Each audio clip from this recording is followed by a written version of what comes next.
if you're yourselves joining on us mute. remotely and you're not on mute, you might want to go on mute.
So if you're joining us remotely and you are unmuted, we can hear everything that's occurring in whatever room you're in. So if you're not wishing to speak at the moment, you might want to mute yourself if you're in a place with ambient noise. I just turned mine on. Yep.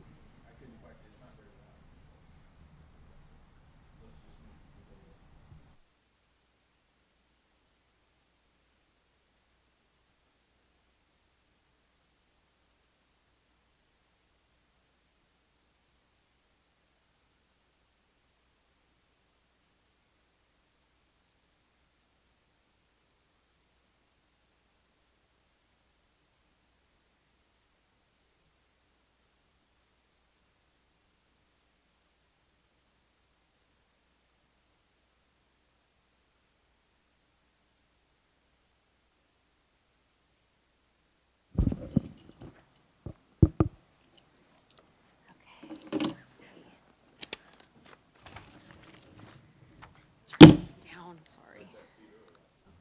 Here we go.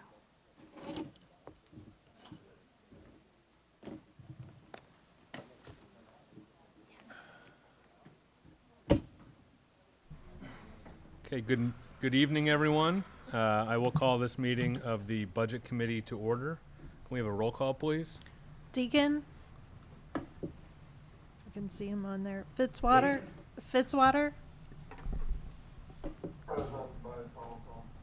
Hensley. Present. Kimna. Here. Lester. Schreiber. Spencer. Spicer. Ward. Wiseman. Great, thank you very much.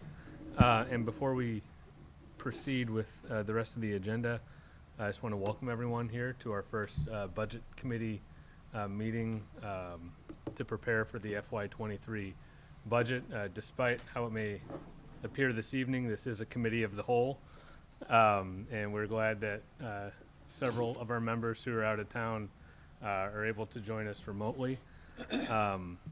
And I just want to thank Mayor Turgeon, Mr. Crowell, Ms. Perry, and all of the staff who have been involved, not just in sort of the ordinary course of preparing the draft budget that we're now looking at, but the extra work that went into making some revisions that we've discussed over the last several weeks, so that the council can really start this process now on the best possible footing. So we just really appreciate the extra time and attention that went into it. So Mayor Turgeon, please feel free to present your budget. Thank you, Chairman, Councilman Hensley. Appreciate that, and looking forward to sharing this with all of you. And I shared the original budget memo at a few previous council meetings prior, so this is the revised version, and I know you all have this revised one in your inbox, and then attached to it is the original. So since I already went over the original, I'll just go over the new revised one, which is just a couple of pages, so we can run through that. And it starts with the per city council direction, as Councilman Hensley mentioned, that I propose some amendments to the initial budget recommendations which accomplish what I understand to be the goals of the city council.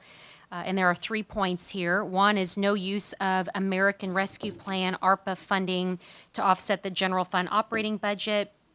Item 2 is no use of one-time revenues for ongoing expenses. And item 3, restore the anticipated FY23 general fund balance to 17%. And I think what's to highlight in those 3 items is under item 1, the original budget that I proposed did have a little bit of a shift in some of the ARPA funds where some of that went back towards revenue loss, which in turn did affect other decisions and other items. So I changed that, and of course, this will reflect that. And of course, council already voted on some other revisions to ARPA, so that's already been voted on and done since that time.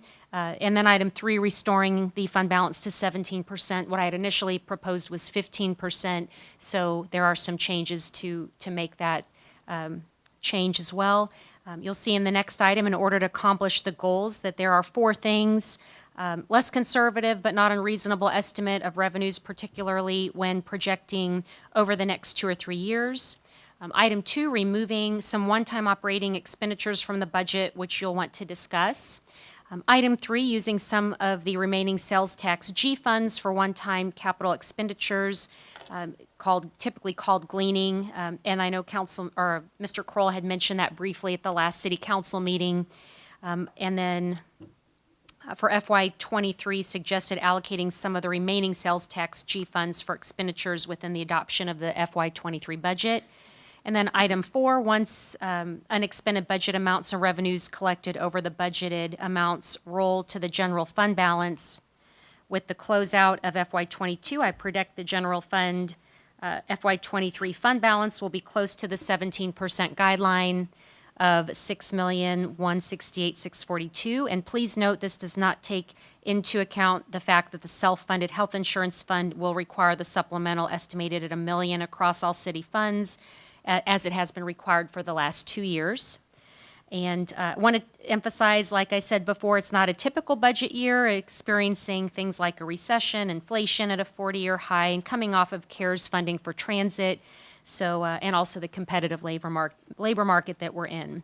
So here are a few of the suggested amendments that I have proposed. And item 1 takes into notation that the salaries are funded at the current level. So the item that council already approved the other meeting ago, that is listed in here. So the current, the salaries are funded at what council did, so that remains as is. So that does carry forward through this next budget year. So that is great news, and I do appreciate council's working together to come up with a solution and a plan for employees. As I noted in here, the principal asset we have as a city by far are the employees who serve the citizens with a commitment to providing the quality of life we enjoy in the city.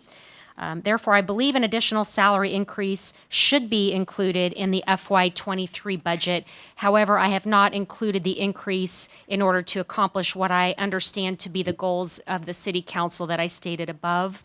But item 2 also addresses the salary pool that we previously had included to fund some of the final findings of the Evergreen Solutions Salary Study Update.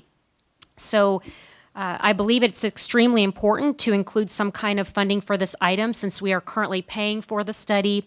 Therefore, while it's not included in the amendments, I do suggest that a way to fund that would be to in order to at least partially fund the general fund portion, that the $225,000 in street materials funding be moved to sales tax G and the gleaning funds be utilized. So I believe that is important enough to fund that. So while it's not necessarily reflected in the budget, it is in this suggestion unless council would choose something different. But I do believe Evergreen Salary Study is extremely important, and I know council feels the same because they've moved forward with that direction to have the Evergreen study. So I have included that in item 2.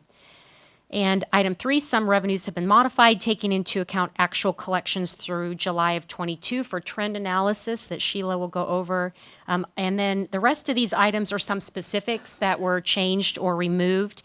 And it doesn't necessarily mean that I would recommend that we do them, but do put them on the table. In a way, it's almost like providing a menu of things that council could either choose to do or not.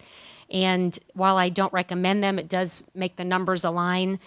For example, item 4 is that the compost services in the amount of $201,000, $600 have been removed, the implication of which I suspect will be that users of the service will be required to pay at the time of their service. So, for example, no city subsidy. So currently, that amount is provided for the operation of the compost site so that citizens within the city are able to utilize that at no charge. While I don't recommend doing that now, my recommendation would be that if we wanted to move forward, to at least consider doing that perhaps for the next year. I would almost rather give people time to know that that's coming so they could make arrangements and be prepared. However, I do also think that it is is something that can be done. So if council would choose to move forward with that, and I have removed that entire $200,000 out of the budget to accommodate for some other things. So, and again, these are things that were not in the initial budget that I proposed, but wanting to stay within the guidelines of what council had suggested, I felt that that was an item. It's a large item, and while it may not be used by the entire community, it does show a benefit to the community. So I'd prefer if we were to pare it down or reduce it, that we could do it more over time rather than doing it now. But with that being said, I did recommend taking the entire amount out now. Item 5 is the economic development allocation for the Jefferson City Regional Economic Partnership, to reduce that from $185,000 to $150,000. That's an item that I also don't necessarily recommend, because I do feel that Jefferson City Regional Economic Partnership has been doing extremely good work, and that under the new leadership and the new organization of this group, of the JC Rep group, that we have them working on more projects than ever before, so it's probably not the best time to actually reduce. And instead, I know that they are also out there actively getting support and funds from the community and other businesses and other partners as well. So being able to maintain that is important, as we do ask a lot of that entity. And we know that Luke Holtschneider has been here on several occasions, almost every meeting, talking about a project that they are working on for us. All that being said, though, I have made the recommendation to lower it from 185 to 150, and perhaps council could discuss that in the future and decide here during this budget if there's a way to perhaps get it back up to the 185. And I did have it at the 185 in the original budget. Item 6 is deals with the Emergency Management Deputy Director position, and that position has not yet been approved, so it is not noted in the budget. So wanted to just let you know that that could be a potential expense in the future that's partially grant funded, and then the remainder is split between the city and county. So that is not funded in here. So anticipating that that could be an ask of the council, there are no funds set aside for that particular position in this budget. Although council may want to consider funding that in the future if that becomes an option, depending on if that position becomes available. Item 7 deals with 2 vacant planner positions in Planning and Protective Services Planning Department. They have been unfunded and will remain vacant during the FY23. If it's determined that the financial position of the city could allow for those positions to be filled, then staff could request that council consider funding those positions. Also, 1 vacant customer service representative in the finance department has been unfunded and will remain vacant, same as above. If it's determined that the financial position of the city could allow for that position to be filled in the future, that staff could make the recommendation to council to fund that and to approve that. And then also the next item mentions sales tax G, that the gleaning process is typically done after the fact, but looking at knowing there are some unbudgeted items that could be available to use for that. So the items that I would suggest in this budget are item 1, $200,000 from the street department for stormwater materials has been moved from the general fund to sales tax G. 5 police vehicles totaling $237,000 have been funded from sales tax G. 3 central maintenance vehicles totaling $102,000. 4 street vehicles for $320,000. 1 street sweeper for $250,000.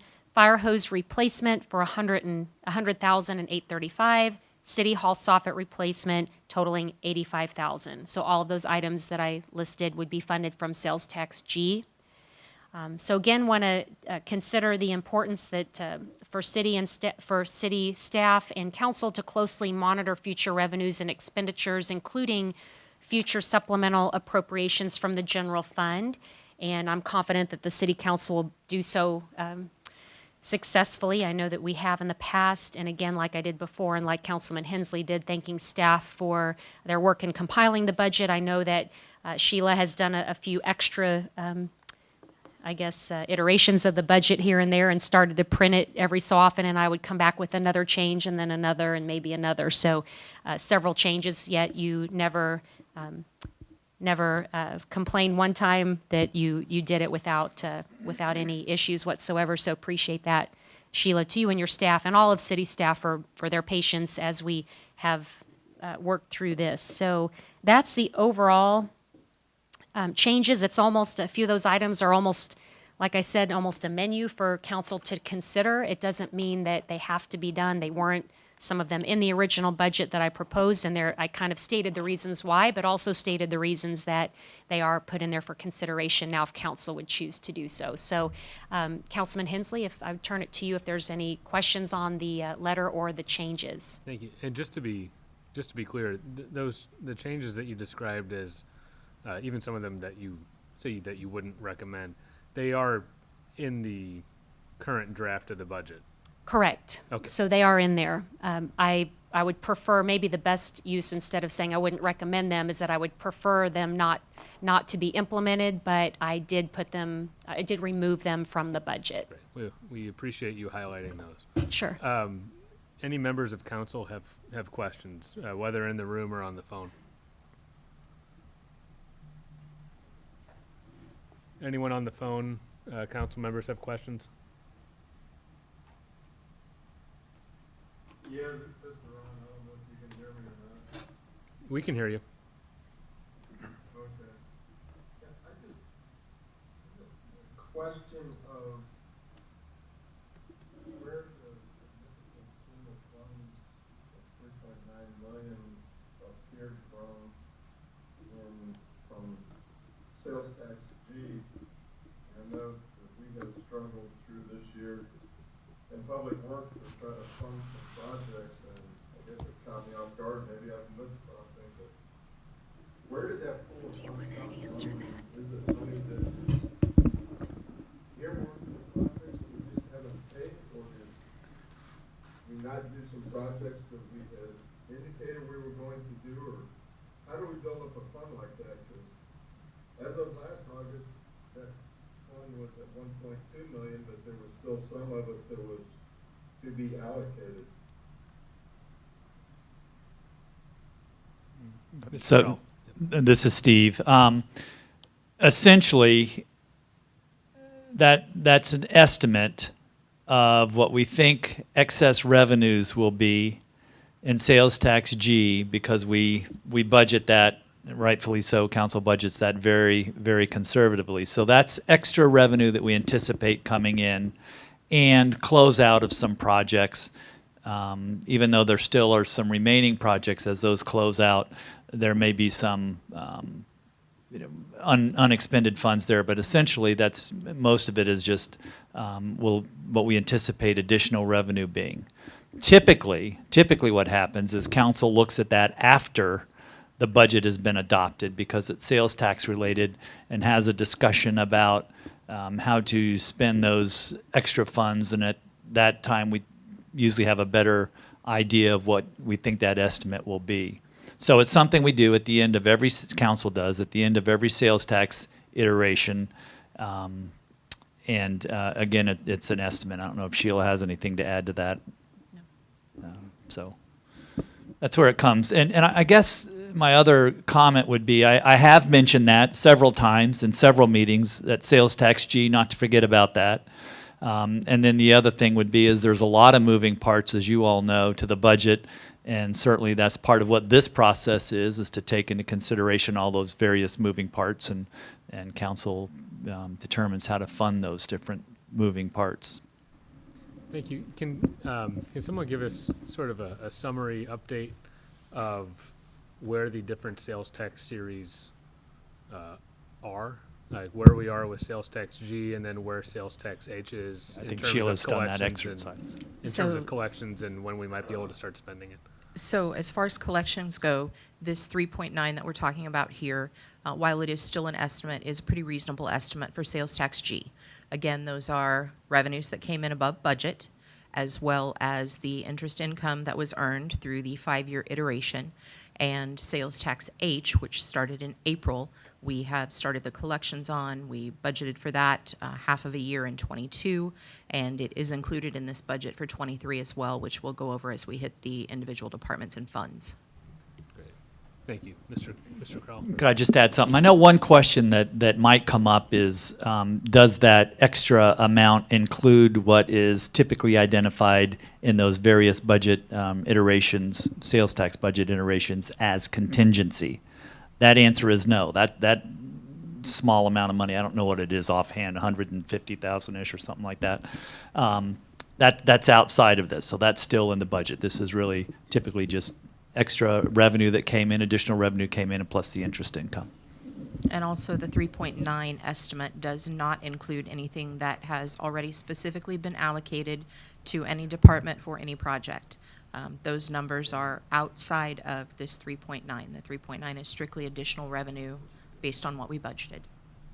Great, thank you. And I'll pause for a moment to check with the folks on the phone, just to make sure that you can all hear us okay, and ask whether there are any problems in that regard. I'm not hearing you very well at all. Everything seems to be pretty broken up. Sometimes it's more broken up than others, and I don't know if everybody else is experiencing the same thing or not. Is that the entire room, or is that just certain microphones?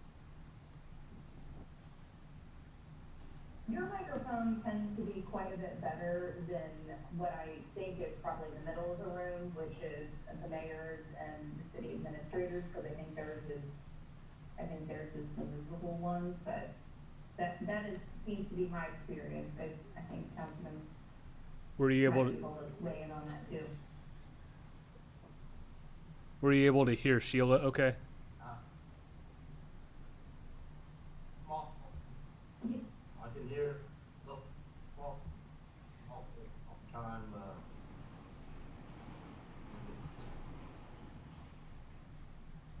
Okay, thank you. Yeah. Okay, Yeah, it's Ron. It's very broken up.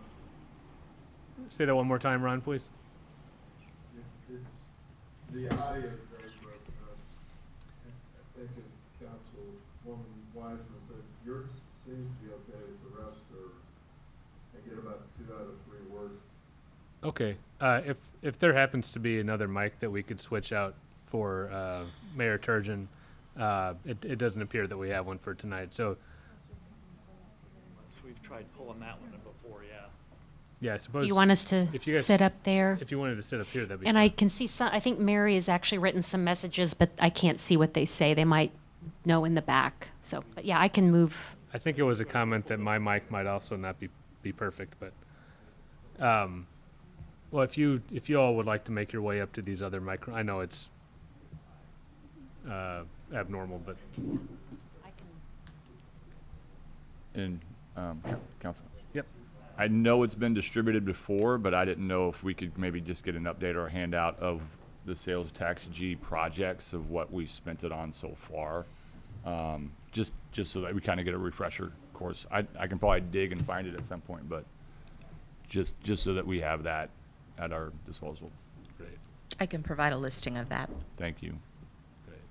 Sorry for the disruption here. I just want to, there's no point having a meeting if half the people who are participating can't hear what's going on. So we'll take care of that here as we go.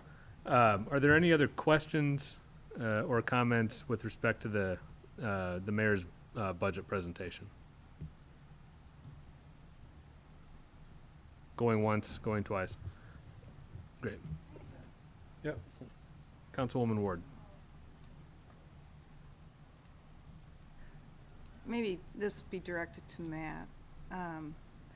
Regarding the compost contract, do we get any type of report from, is it Four Seasons? That That's tell- actually a Sunny thing, Oh, or maybe sorry, even that is a Rachel. I Sunny, don't know. Planning and Protective Services. He's working. He's presently. working, I'll wait. Hang on, just a nod. I know we do get some reports about it, tonnage and whatnot. Got it? She asked about the compost facility and any reports we might get. Try that one. You're gonna have the same problem, Mercer. Certainly, we do get patron counts and tonnage of drop-off material. That's not only citizens of Jefferson, that is anybody that comes to that facility. So I don't know if we can quantify how much the facility is being used by Jeffersonians versus everybody else. There should be a way that they could break out contractors, though. I mean, I'll certainly contractors check, get but charged. I would just like to know how much our citizens utilize that, because I can see us not having that service, and that will affect planning and protective services employees, because I think the amount of yard waste that we'll have, nuisances, laying around on properties will increase. There was an email, and this is refreshing my memory here. What we have is the total number of patrons, total number of cubic yards of brush and grass clippings. This is what is reported to us by All Seasons. I did think it may be all that's required to be reported to us. We certainly can pursue more information, which I will do. Thank you. Thank you. Any other questions or comments? I was just going to say, with that, I know I've utilized it. A lot of people haven't. I know every time I go in, I have to put my address on there, so I don't know what We kind do of too. data they use that for, and if they've got it for any. They use that to determine whether to charge you for dropping off or Okay, not. okay. That's pretty much it. All right. So with what you had there, Mayor, were there numbers? Oops. There are some numbers for the total number of patrons. For example, last year in 2021, there were around 13,900. The previous year, 18,000. And then tornado year was 20. That was the highest year. But that includes commercial. Oh, I'm sorry. That's total Right, patrons. So right. we don't Just know. residential's all we're- Correct. So this really is not probably the best measure. And then it also has the cubic yards. But you're right. This is this also, keep in mind, this is the entire operation serving the city, county, and commercial businesses. So Okay. Well, if we can just maybe get a breakdown. We'll see. We'll request it. Okay, thank you. and even at those numbers, even if you think what could be a percentage, that's still, when you think of the 200,000 for the amount that it's serviced, that might help council also make a decision somewhat, but we'll see if we can get more. And I have a couple of graphs and things that we can make sure council gets as well. Great. Thank you very much. Any other comments or questions from the committee? Hearing none. Thank you very much, Madam Mayor. Okay, next item on the agenda is the FY 2023 proposed budget highlights. That's it. So at this point, everybody that downloaded their packet should have the budget highlights there. What we have are budget highlights for FY23, starting with the breakdown of the entire budget. Total budgeted funds across all of our funds and departments is $75,563,805. There is a listing there, but the majority of that is with the general fund at $36,312,931. You can run down the list. We have parks, airport, parking, transit, and wastewater, which are the enterprise and special revenue funds. I'm not going to cover every one of those dollar amounts unless there's a request to do so.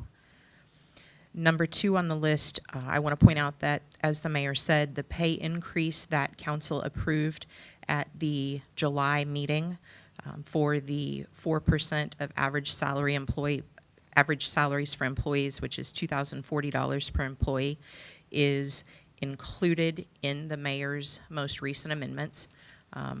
While council approved that through FY22, this budget does include that to continue on through FY23.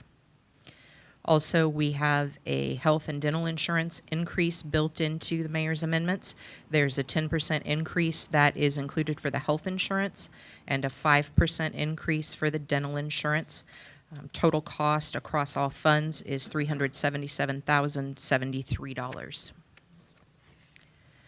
Loggers retirement, it's important to point out that we had some decreases across some of the categories that we had and an increase in one of the categories.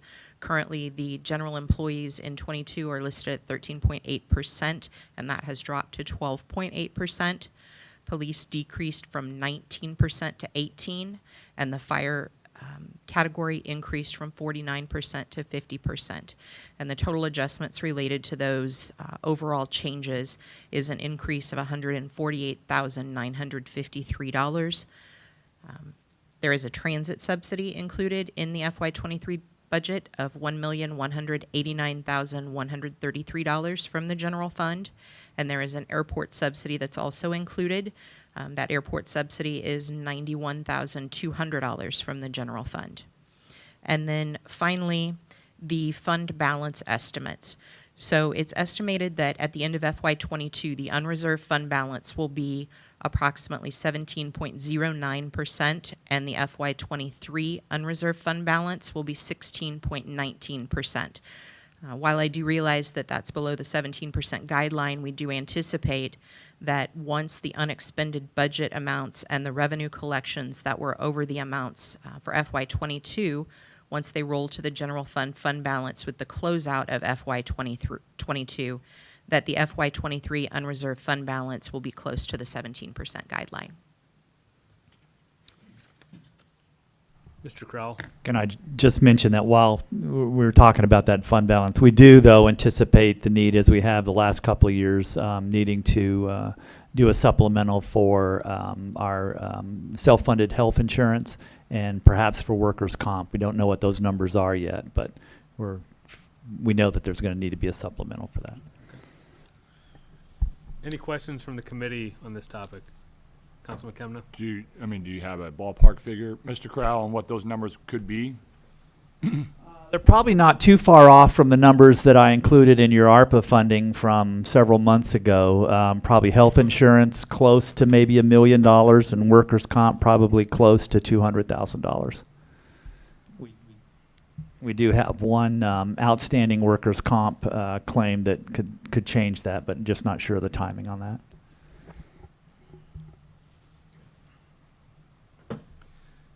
Do we have a sense of when that supplemental during the year might come? Typically, we do not do those supplementals until after the close of fiscal year. We are required to take into account any payouts that we make for claims within a certain period after the close of the fiscal year and still include them as part of the current fiscal year. So typically that would come November. Okay. Is probably the best estimate. Thank you. Any other comments or questions from the committee on the budget highlights? Hearing none, thank you very much. Next item is the revenue discussion. So before we go any further, I do want to make one introduction, and that would be Shelby Convery. Shelby was promoted to the chief accountant position this week, so I just want to point out, in case anyone doesn't recognize her face, that that's who she is. Great. Congratulations, Shelby. Welcome. And thank you, Sheila, for introducing her. I do have a PowerPoint presentation that we could also go through that will kind of show some figures on general fund as well as the individual funds before we proceed to the revenues, if that's okay. Sure, thank you. So another slide, again, total budget expenditures. This is across all funds, $75,563,805. Same listing that we have in the budget highlights that we just covered. These are the general fund expenditures broken by individual departments. Total general fund expenditures, $36,312,931. Again, broken down by all departments. Planning and Protective Services, all of their departments are grouped together, as well as Public Works. But again, this is just the Public Works within the general fund. This presentation is also part of the downloadable packet that you guys have.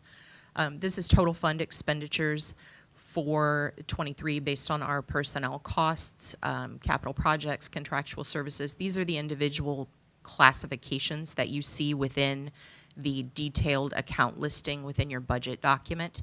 This is across all funds. Again, $75,563,805, and as you can see, more than half of our costs across all city funds are related to personnel costs at 51.72%.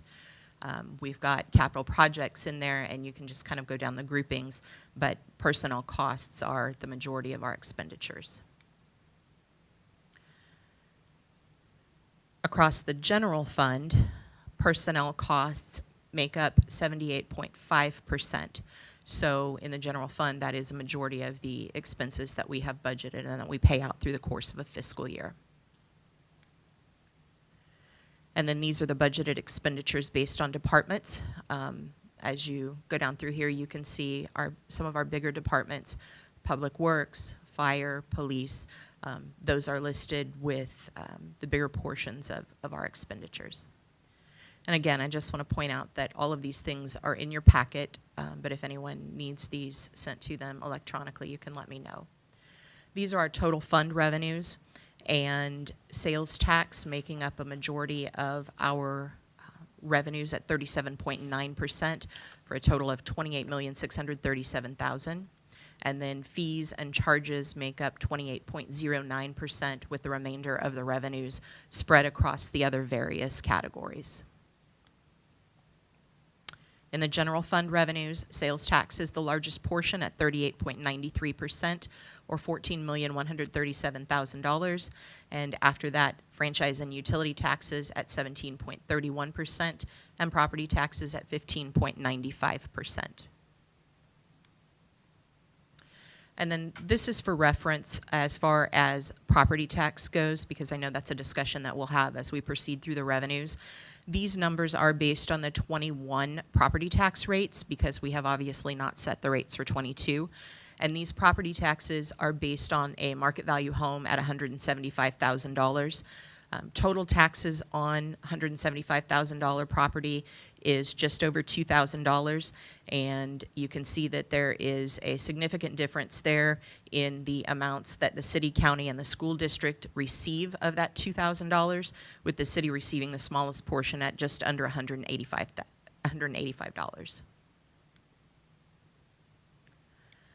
So that's really the PowerPoint that I have. If you'd like to move into revenues, we can do that. Thank you. And before we do that, any members of the committee with questions or comments on that portion of the presentation?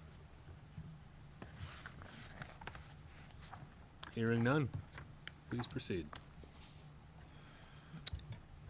So I don't know if it's council's pleasure to cover every one of the revenue budget figures that we have provided, but I do want to say that the figures we've provided for revenue have been based on market trends. They've been based on the collections that we've had over the past year, and these particular revenue budget figures are less conservative than we've had in past years, but they are not at all unrealistic.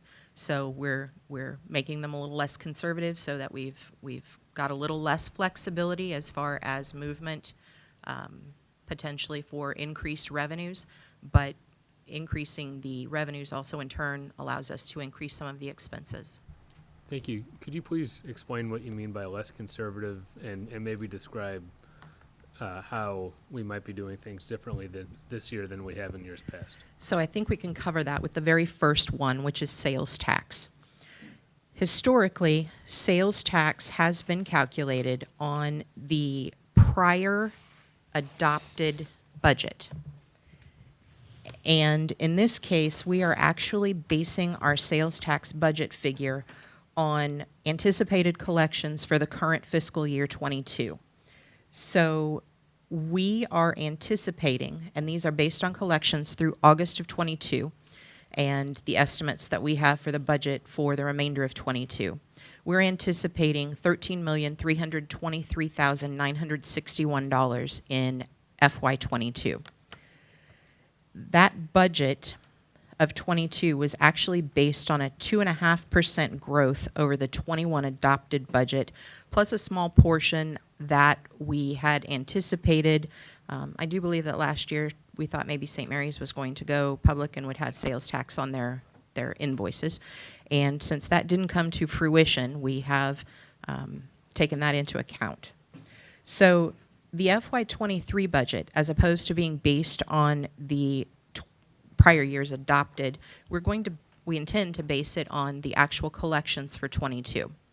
So the figure that we have budgeted at $13,500,000 is actually a 1.32% increase on the FY22 anticipated, and a 5.92% increase on the FY21 anticipated. To give some comparison, the state consensus has a 3.95% increase built in on the 22 budget for their coming year, and that's versus our 1.32% increase on actuals. They have a 16.51% built in for the 21 collected versus our 5.92% on our 21 actuals. So the figures that we're using, while they are not as conservative, are still realistic in looking at not just our collections for 22, but also what the state is anticipating for theirs as well. Just a little more information for reference. The FY22 anticipated actuals are 6.41% greater than the adopted for FY22. That kind of indicates the conservative nature of what we did. The 22 anticipated actuals are 4.54% greater than our 21 actuals. So we've had more than a 4% increase over the last 12-month cycle as well. And then as of August of 21, the year-to-date collections were $8,900,000, and in 21 at the same time it was $8,200,000. So just year-to-date this year versus year-to-date last year, there's been an 8.31% increase. And as a sidebar, the average, the 3-year actual average has been a 3.61% increase. So I say all of that to indicate that while we talk about being less conservative, we are still being realistic and still kind of falling within the same parameters that the state is using. Thank you. So, yeah, so the difference in approach is simply looking at what we've actually seen rather than basing it on what we adopted. It's taking into previous account years. the current year collections versus the prior year adopted, which again, we're a conservative figure, and if you build an increase on a conservative figure, you're just compounding the conservative nature of that. And we are using an increase figure that is both less than the actual increase that we've seen over these periods and also less than the figure that the state is relying on. That is correct. Great, thank you. Are there any questions or comments from the committee on this topic?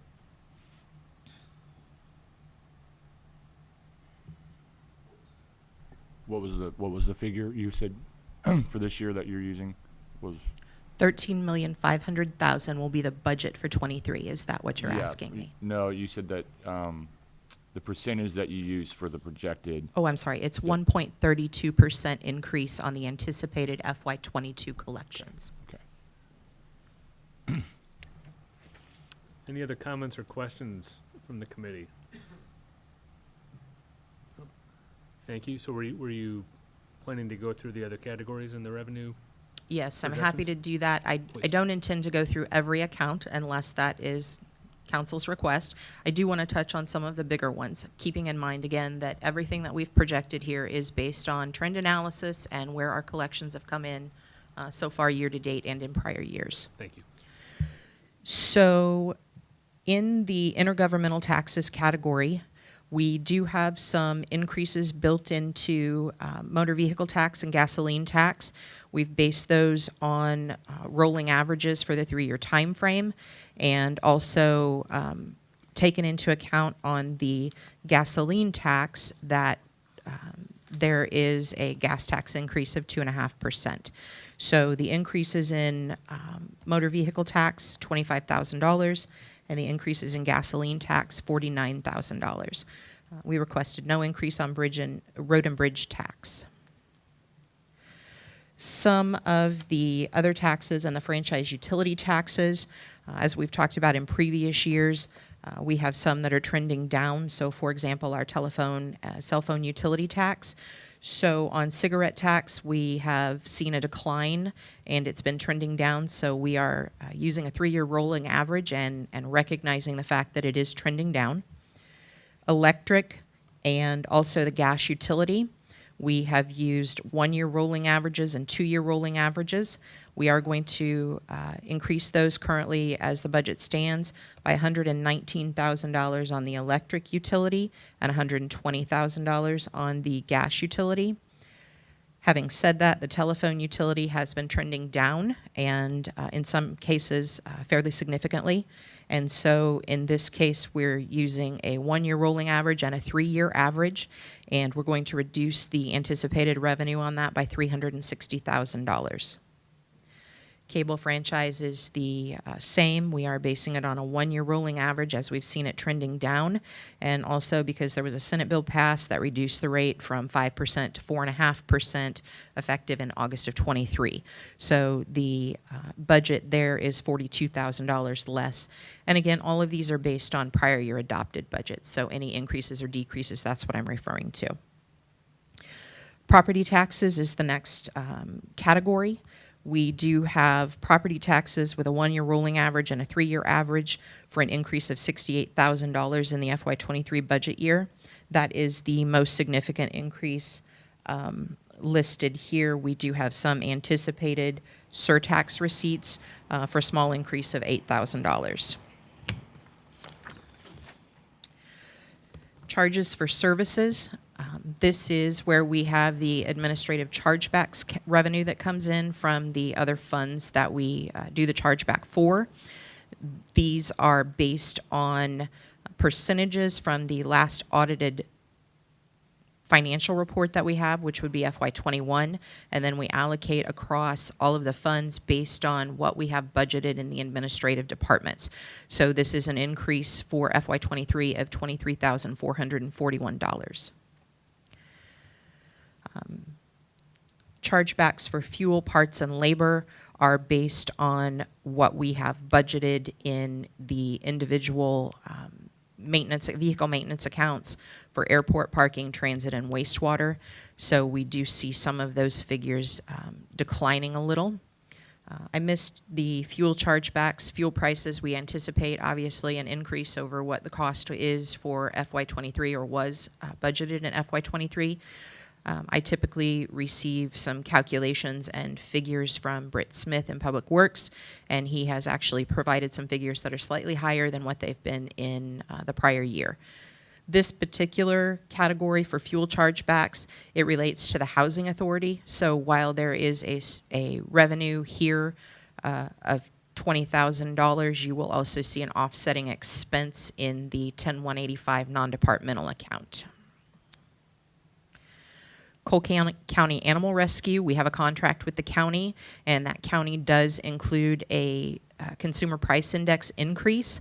So in this particular instance, we are budgeting $127,260, which is $10,615 higher than in the prior year.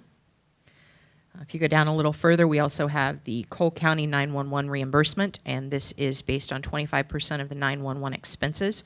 So there's a total reimbursement there of $472,493 built into the mayor's budget. That's really all the significant changes in that category. If we go to the next category, which is fees, licenses, and permits, there are some increases and decreases here that we probably need to speak about. First one being the building construction fees.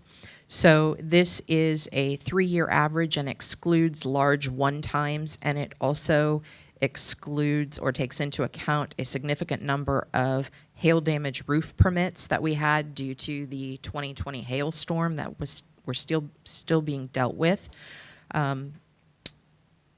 We have reduced this figure to $316,355. Again, that removes any of the large one-times that we've had in the past and takes into account anything that we're currently aware of, as long as what we are aware of is definitive. We have several projects that we know of that are in the works, but if we were unsure as to completion or as to when they would be getting the building permit, we did not include them here.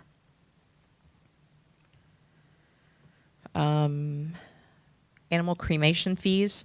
And again, there are some variances in these other categories and these other accounts, but they are fairly small in comparison to the ones that I'm going to talk about. The animal cremation fees, we have based this on a 1-year rolling average, and so that is going to be at $35,000, which is a decrease of $15,000. And planning and zoning review fees, based on a 2-year average, we're going to reduce that to $13,500. Fines and forfeitures is another category that we have, over the last several years, seen trending down. First will be court costs. The 2-year average on that would indicate that $34,000 is a more appropriate number, so that's a reduction of $17,000. And the other large one in this category is the police fines traffic, and that has a 1-year rolling average of $330,000, which is what we propose, and it has been trending down over the last several years. Next category, contributions and donations. Animal shelter donations, 1-year rolling average, less than 1 times, which the animal shelter did have a substantial number of in the current fiscal year from estates that they were named as beneficiaries of. In this particular case, we're going to recommend a $32,000 budget, which is an $11,000 increase. And then we do have a contract for the street repair, solid waste, and that contract with Allied Services dictates this figure, and that's going to be $362,344, so it has a $10,550 increase. In the next category, other operating revenues, miscellaneous. This has a 1-year rolling average and a 2-year average, and so we're going to recommend $34,500. It does include a $10,000 amount for the rave contract from the county, and has any one-time revenues from prior fiscal years removed from this figure. The next category, interest income. There is a significant decrease not only in the general fund but across all funds. Our banking contract is needs to be renewed. We should have a contract before council fairly soon. We were fortunate to have signed the previous contract when the interest rates were much better than they are today. So this figure is based on what we have been told that it's possible it could be dropped to based on current market situation. So interest here, general fund, $50,000, which is a $120,000 increase. Again, it was a significant percentage decrease.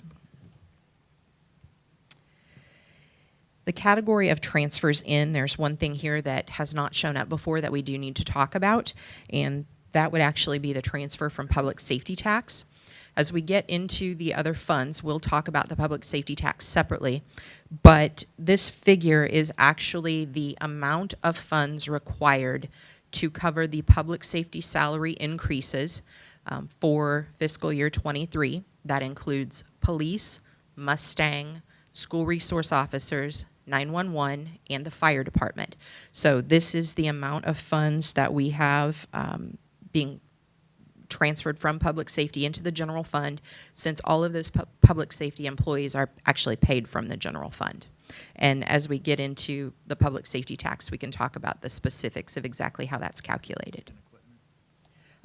It does not include equipment here. There are some funds for equipment included in the public safety tax, but if we are going to purchase capital items using public safety tax funds, we will actually pay for them from the public safety tax.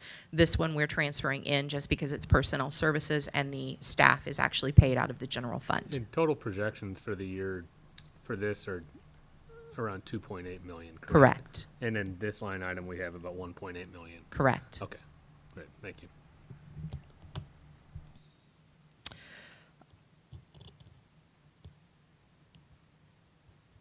Finally, the last item that in the standard general fund, not relating to any individual departments that we need to talk about, is the transfer to or from surplus. In the mayor's budget, we do reflect here $36,800. That is made up of $26,800 from the animal control reserve account, specifically designated for animal control, but it is part of the fund balance. That is to fund a pink sheet item, which is a vehicle that we'll talk about, I'm sure, when we get into the animal control. And also then an additional $10,000 out of that reserve for animal control to go towards assisting with the care and feeding funds that we put into the general fund. This is a significant reduction in this particular item. What we had in here last year actually included the $769,000 worth of ARPA funds that we dedicated to stormwater, and this is the item that we've previously discussed was incorrectly coded and should not have been considered part of the fund balance use. The remainder of these revenues will typically relate to items that could be considered grants. So the first category we come to is the CDBG CV Cole County EMS station. We have a portion of funds built in here. These tie back specifically to the expenditures that relate to this particular department. So as we get into the individual departments and start talking about all of these particular grants, just know that the expenses that are allocated within the general fund also have this offsetting revenue to cover the portion that we have in there. That will be the case for the CDBG CV Cole County EMS station, the HPFP Brune Revitalization Grant, the CDBG CV Transformational Housing Grant, and then there's just a CDBG CV grant. And the entitlement grant is something that we have historically seen. This is treated in the same manner. It is budgeted here for 100% of the expenditures that we have in the CDBG entitlement department as we get there. School resource officer, we have the agreement with the school system. We receive 50% of the total school resource officer expenditures. That's a total of $415,889 for fiscal year '23. For the Mustang, we do receive a DEA grant, and we budget a portion of that grant because it has consistently been the same dollar amount for the same thing. I do think that as this grant comes in, there are other things that the grant approves, but those things can vary. And so at this point, all we're budgeting is for the leasing of the vehicle. Planning and Protective Services, MPO, is the next category that actually has revenue recognized. This is through the MPO budget document that passes through CAMPO. And so these figures are based on the percent that we receive in federal grants, and then the remaining portion of the expenditures are split. 80% comes from the federal government, and then 25% of the remaining 20% comes from the county. And then there is that local portion. The rest of it is city expenditure. And the last revenue item is Planning and Protective Services redevelopment and grants. There is $20,500 that's recognized as a local grant. This is related to the Allied contract that states there's $6,000 for household hazardous waste and $9,000 for recycling education and promo. And then there's also $5,500 that comes from Cole County for household hazardous waste ongoing items. That is no change from prior years. So those are the significant changes in revenue. I'm happy to address any of the others that anyone has any questions about. Thank you very much. Very thorough. Any comments or questions from the committee on the revenue piece? I don't see any in the room. Anyone on the phone? Any questions before we move on? Hearing none. Great. Thank you very much. The next item is the 5-year financial plan. I do not have slide presentations for these because of their size, but they are included in the packet. The first one I'd like to go over is the general fund 5-year forecast with no unexpended projected. These particular 5-year forecasts are all based on a variety of assumptions, and in each of the pages I have the assumption shown in the upper right-hand corner. In the case of the general fund, we are basing our revenue increase on a 2-year average, which is 4.77%. I do want to point out that that increase is only used for items or categories that we have historically seen an increase in. If they are things that have been declining, then we did not build an increase into those. So while it's 4.77, it is still only used on the categories that we have been seeing an increase in. Public safety tax increase, again, this will be the first time that this is included on this particular document. The increase that we have built in here is 2.5%. Again, this is on the figure that's coming in for the personnel costs. We currently have an FOP contract that supports that particular percentage and are working on the fire contract currently. Across the board, the materials and supplies, contractual services, utilities, repairs and maintenance, all of those things are based on a 2% increase as the average. So as you progress through this particular sheet, we've put on here the 23 approved, which is what the mayor is presenting this evening. And then our projected figures are based on the assumptions that we are showing. If you look towards the middle of the page, 3/4 of the way down, I guess, there is a yellow highlighted line. And that actually shows, based on those assumptions, the increase or decrease in fund balance, or essentially use of fund balance or putting fund balance back in. In all of these instances, you can see that it's use of fund balance projected out through 2027. As you go towards the bottom of the page, the orange line actually reflects what the anticipated fund balance percentage is. So you can see that as we progress, as has been the case across many, many years, as you progress out, that fund balance percentage declines. This particular model does not take into account any of the unexpended costs or unexpended budget amounts that we have in the budget. Because it's essentially use it or lose it, if the budget figures aren't utilized, they roll back towards the fund balance. So that's what the next page is going to be. It is exactly the same assumptions based on exactly the same figures. The only difference here is that just above the yellow line, 2 lines up, there is a dollar amount that is put back towards the fund balance that we are saying is associated with those unexpended items. In prior models, we've used 4%.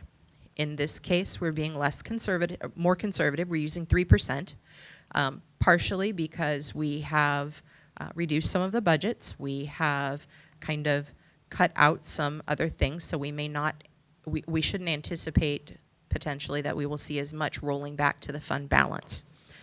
The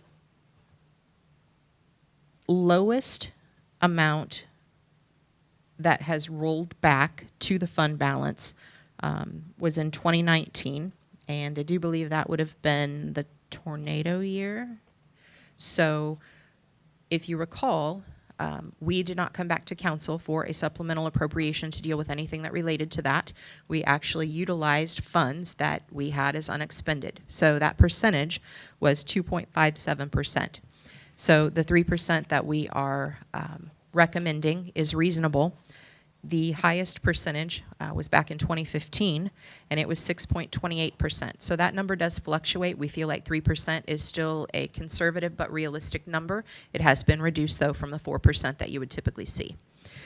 When you get to the bottom, you can see now by adding those unexpended costs or unexpended budgets back in, that fund balance number, while it does decline, is not declining at a rate as rapid as if they were not added back in. That kind of supports the idea of what we've been saying about being able to build the fund balance back up to the 17% if we utilize those items that are going to roll back to the fund balance that have been unallocated or unspent in the current fiscal years as we progress.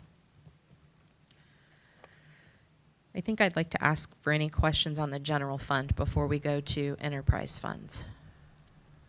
Any questions, comments from the committee? Hearing none, please proceed.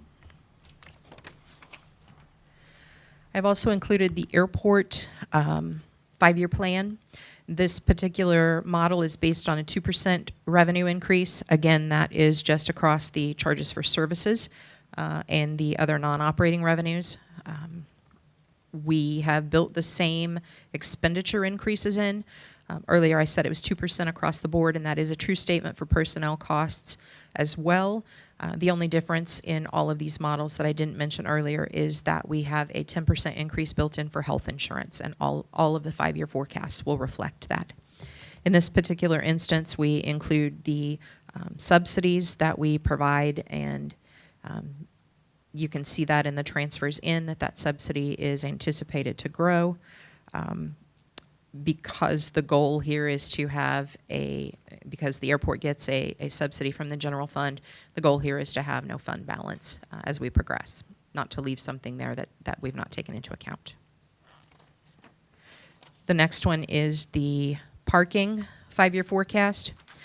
These revenues are built on a 1% increase.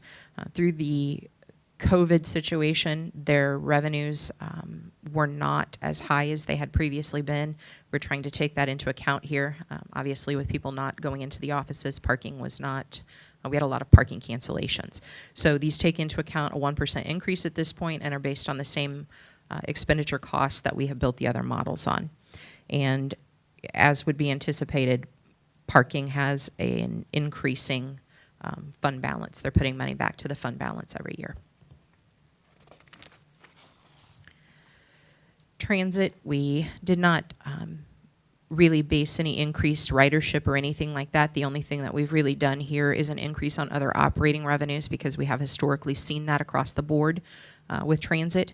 We take into account here the transfer in or the subsidy, which again, as you can see, is increasing progressively through fiscal year 27. And again, no use of fund balance or anything like that because the goal is to utilize whatever they have prior to whatever the city subsidizes. And the last one is going to be wastewater. This is based on a 2.05% increase in their revenues. That is based on the prior 3-year average, and same assumptions on any expenditures. And bottom line, you can see that they are putting money back towards their fund balance every year, and their fund balance continues to grow as well. I'd be happy to answer any questions.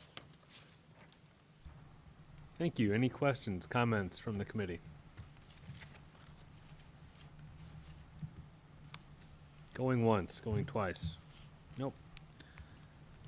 Thank you very much. I'll just ask the panel here if there are any other closing comments or points you'd like to share on what we've discussed tonight. Anything else? Thank you very much. Are there any comments? Oh, I might mention too, Councilman Hensley, that just to make sure and clarify, because I realize that on item 2, when I did mention, I just wanted to sort of reemphasize the salary pool that I mentioned for Evergreen, because the way I stated, where I say it has been removed, it actually has been put, or I anticipate it to be put back in by utilizing the $225,000 move from street materials from sales tax G. I would have just done that, but it was more of a clerical thing. I didn't want to make Sheila have to kind of reprint and redo. We were trying to get it out to council in a timely manner. So otherwise, I considered having her redo it, but decided that putting this sentence in would be done instead. Otherwise, I would have just had it done. But it's important enough that I didn't want it to be confused that it had been removed. While it has, I would have had it already put back in if it wasn't for the extra work that staff would have had to do to reprint a few books that had already been printed. Gotcha. Thank Okay, you. thank And you. So as we continue on over the next several weeks, if you would just keep that point in mind, and if there's something that you think we need to do specifically on that, just be sure to bring it up as we go on. And it doesn't affect the fund balance, so the fund balance does stay the same. So there's really no change other than it would just put it back in. It just really isn't necessarily reflected, but I'll make sure so there's no confusion on that, that it is in there. Thank you very Thank you. much. We have a spot here for public comment this evening. If there's anyone, we didn't have a sign-up list, and we don't really need one for tonight, but if there are any members of the public who are here who would care to share any comment on what we've discussed so far this evening, I don't see anybody. And now we can just have a brief period of discussion by members of the committee if there are any comments or questions or discussion to be had about what we've already discussed. Anyone who would care to share any thoughts on tonight's discussion so far? Not all at once. Come on. Nope. Okay, well, we'll have a lot more opportunity for that over the next several weeks. Our next meeting is going to be August 15th, which is, hold on. That's a council meeting. Hold on. It's all right. The 18th, my mistake. Yeah, well, we will have budget-related items during the council meeting on the 15th, but the next actual budget committee meeting is next Thursday, August 18th. And then the one after that is on August 22nd. So next meeting we will have departmental budget presentations from the department directors and any other representatives. Next meeting will be the admin budget, planning and protective services, public works, and then airport, parking and transit, and wastewater. That'll be the next meeting on the 18th. And then on the 22nd, we'll have the police, fire, parks, and then miscellaneous funds budget presentations. And then beyond that, we'll have as many committee meetings as it takes in order to discuss and adjust portions of the budget until we're finished and balanced, and then that'll be that. So anything else anyone would like to share this evening? Ms. Perry. I do have a question. Is the intention that the committee will use the parking lot as we have in past years, and if someone makes a proposal to the parking lot, they would be required to come back the next meeting with funding? I think that's at least how we'll start. Okay. Yeah. And will we need to be prepared for that during the budget, during the department presentations, or will we start that the meeting after? I think it's probably best to be prepared for Okay. it. I'm not anticipating personally bringing changes to make. I usually don't bring changes to make during department presentations. Those are usually long enough meetings as it is, and they are generally the two longest meetings because at least in recent years, because we like to get those in just two meetings, so that sometimes those take a little while longer. But then in future meetings, the tradition anyway has been to limit the discussion meetings to 90 minutes, which we're going to come in right under that wire this evening. So we're off to a good start. Any other comments or questions? Madam Mayor. Councilman Hensley, and I was going to mention for those that are not in the room that we do have with us some members of city staff, so thanks to them for being interested and also on the line as well. Also, Angela Hirsch, who is the chair of the Transit Advisory Committee, is here to observe as well. Thank you. Thank you. Welcome. Thank you all.